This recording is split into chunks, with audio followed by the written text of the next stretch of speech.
नमस्कार। आज हम जानेंगे एक धार्मिक बाबा हैं जिनका नाम है अनिरुद्धाचार्य। अनिरुद्धाचार्य जी के द्वारा बयान दिया गया, जो भारत के सुप्रीम कोर्ट के जो जज हैं, जो गवाई साहब, उनके ऊपर इनके द्वारा बयान दिया गया और कह रहे हैं कि इनको भी अपना छाती फड़वाना है तो बोल सकते हैं, क्योंकि ये जो बातें हैं इनको नहीं करनी चाहिए। स्पेशली जो बाबा हैं, धार्मिक बाबा हैं, तो धार्मिक बाबा को धर्म का ज्ञान देना चाहिए। अगर आपके धर्म का उल्लंघन हुआ है तो संविधान डिसाइड करेगी।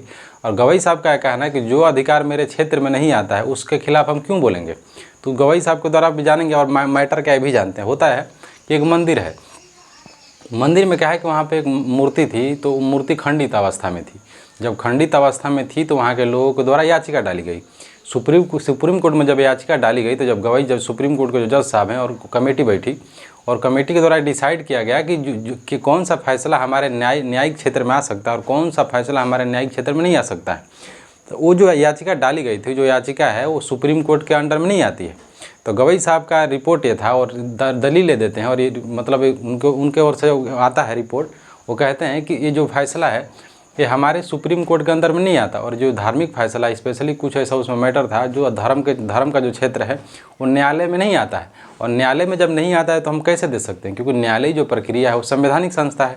और कोई भी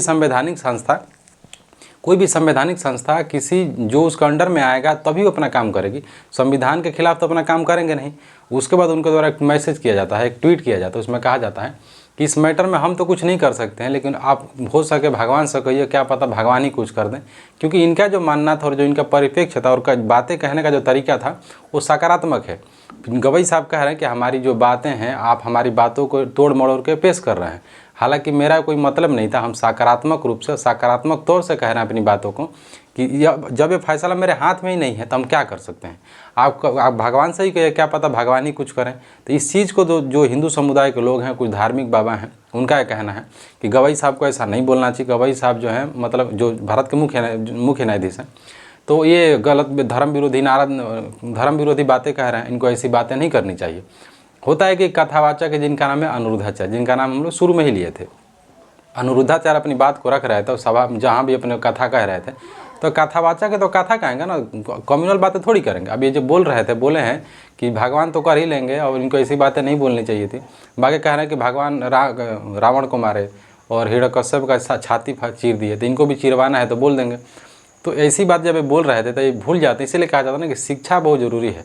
आप न्यायालय की जो प्रक्रिया है, जो स्पेशली जो सुप्रीम कोर्ट का जो सिस्टम है, जज के खिलाफ आप कुछ भी नहीं बोल सकते। अगर जज के खिलाफ उसमें लिखा गया, फिर उसमें कहा गया है कि आप जज के खिलाफ कुछ भी नहीं बोल सकते, और लेकिन संवैधानिक बातें जो संविधान में आ सकती है, जो समाज की नैतिकता को और स्वतंत्रता को खराब कर रही है, अगर ऐसा कोई फैसला जज साहब दे रहे हैं उसके खिलाफ आप कुछ भी बोल सकते हैं, कुछ भी लिमिट में बोल सकते हैं, कुछ भी नहीं बोल सकते।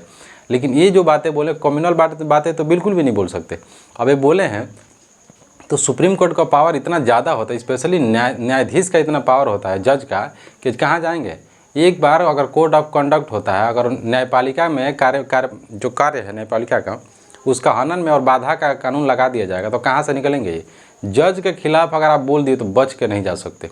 अब किससे बचेंगे। अब जो सुप्रीम कोर्ट का जो जज है उसके ही खिलाफ, वो भी जो मुख्य न्यायाधीश है उसके खिलाफ ही जब आप बोल दिए तो कहाँ जाएंगे। और कौन सी याचिका डाल के आप बच सकते हैं, क्योंकि भारत में जो न्यायपालिका का व्यवस्था है, एक ही न्यायपालिका है। सर्वोच्च होंगे सुप्रीम कोर्ट, जिसके अभी जो मुख्य न्यायाधीश है जिनका नाम है गवई साहब। गवई साहब जो है मुख्य न्यायाधीश हो गए, उनके नीचे हाई कोर्ट आता है, उसके नीचे जिला न्यायाधीश आता है। तो जब सुप्रीमो कोर्ट का जज आपको अंडर डाल दिया तो सुनवाई कहाँ करेंगे। तो इनको ऐसी बातें बोलने से बचना चाहिए।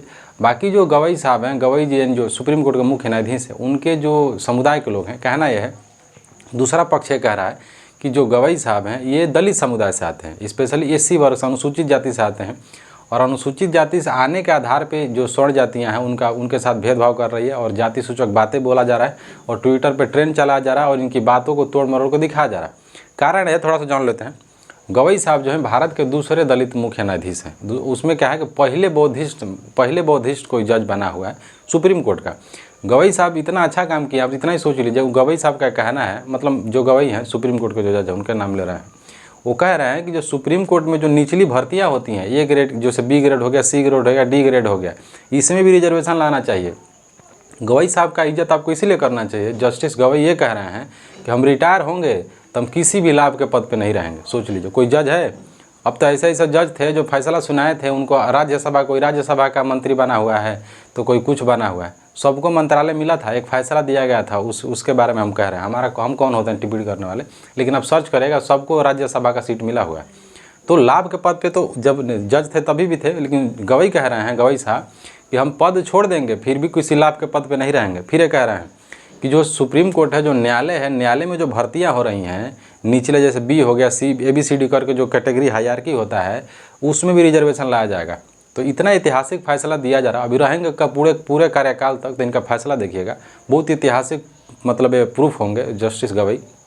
दूसरा बात क्या है कि गवई जो है, गवई साहब जो है, इनके पिताजी जो थे डॉक्टर अम्बेडकर के साथ रहे और वो अनुयायी रहे, मानने वाला रहे और उनके फॉलोअर रहे और उनके आदर्शों पे चलने का काम करते थे। डॉक्टर अम्बेडकर के जैसे गवई हैं और जो इनके पिताजी थे वो भी दोनों डॉक्टर अम्बेडकर के आदर्श पर चलते हैं। गवई साहब का खुद का कहना है कि डॉक्टर अम्बेडकर अगर नहीं होते तो हमारी स्थिति ऐसी नहीं होती, हमारी सामाजिक व्यवस्था ऐसी नहीं होती। डॉक्टर अम्बेडकर नहीं होते तो आज भी हम गला में हांडी और कमर में झाड़ू बांध के घूम रहे होते। हमारी समाज की महिलाओं का क्या होता, हमारा क्या होता, क्योंकि ये कह रहे हैं कि हम जिस समुदाय में पैदा हुए उस समुदाय के लोग, सुअर जो है तालाब का पानी पी सकता था, एक वर्ग का आदमी नहीं पी सकता था। डॉक्टर अम्बेडकर नहीं होते तो हमें सामाजिक, आर्थिक, राजनीतिक समानता का अधिकार कभी नहीं मिलता, चलने का, बोलने का, कपड़ा पहनने का, हर चीज़ का आज़ादी। और कह रहे हैं कि हम जब यहाँ खड़े हैं तो सबसे बड़े उस चीज़ के, सबसे बड़े कोई मतलब महानायक है इस चीज़ का तो डॉक्टर अम्बेडकर है।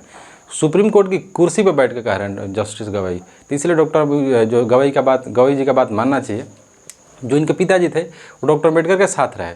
तो जब धर्म परिवर्तन कराया गया था, जब 1956 में जब बौद्ध धर्म को अपनाया गया था, तो इनके पिताजी भी उनके साथ रहे, तो इनके पिताजी भी अपनाए और उसी घर में ये भी थे तो ये भी अपनाए, तो ये बौद्धिस्ट हैं।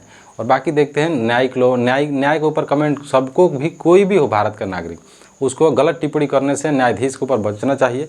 क्योंकि न्यायाधीश अगर अंदर डाल दिया, अगर कोड ऑफ कंडक्ट जो होता है उसके खिलाफ, तो आप कहाँ जाएंगे, कहाँ याचिका डालेंगे। जैसे कहा जाता है कि अब उसके ऊपर तो कुछ है नहीं, इंटरनेशनल कोर्ट सबके बारे में पता है, काल्पनिक कोर्ट होता है। बाकी देखते हैं। नमस्कार, जय भीम।